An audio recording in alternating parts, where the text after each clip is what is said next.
আমার মনে হইতেছে ওরা মানসিকভাবে অসুস্থ। মানসিকভাবে অসুস্থ কেননা বাংলাদেশে একমাত্র এখন বৃহৎ দল থাকলে বাংলাদেশ জাতীয়তাবাদী দল বিএনপি আছে। সে কিভাবে বলে যে যে সে এনসিপি ৩০০-৪০০ আসন পাবে, সে নিশ্চয়ই সে মাতালগ্রস্ত অথবা অথবা সে নেশাগ্রস্ত, না হলে মেয়াদের জন্য কোনো কিছু খায়, না হলে সে এই যে মন্তব্য বিএনপিকে নিয়ে অন্তত সে বলতে পারে না।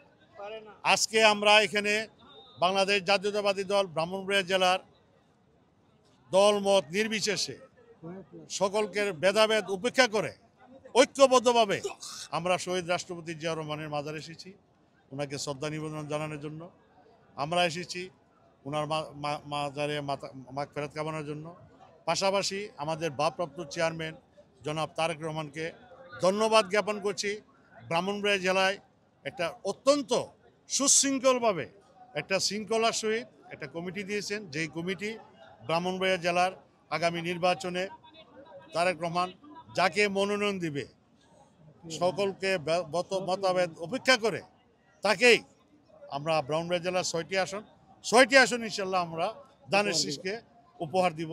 আমরা প্রত্যেকটা আসনে একাধিক প্রার্থী আছি, আমরা সকলে ঐক্যবদ্ধ এবং প্রত্যেকেই এলাকায় কাজ করছি। বিশেষ করে ফেসিবাদ হাসিনা সরকার আমলে আমরা কোনো কাজ করতে পারি নাই। আমরা ৫ই আগস্টের পরে ডোর টু ডোর আমরা তারেক রহমানের ৩১ দফা আমাদের কৃষক দলের কর্মসূচি প্রত্যেকটা ইউনিয়নে আমরা তৃণমূল পর্যায়ে ইউনিয়নে কৃষক সমাবেশ করেছি। আমার নির্বাচন এলাকায় নবীনগরে আমি বৃহৎ একটি কৃষক সমাবেশ করেছি। আমরা একাধিক প্রার্থী থাকা অবস্থায়ও আমরা দৃঢ় বিশ্বাস করি দল যাকে নমিনেশন দিবে তার পক্ষেই আমরা নবীনগর তথা ব্রাহ্মণবাড়িয়া জেলার প্রত্যেকটি আসনে আমরা ঐক্যবদ্ধভাবে কাজ করব।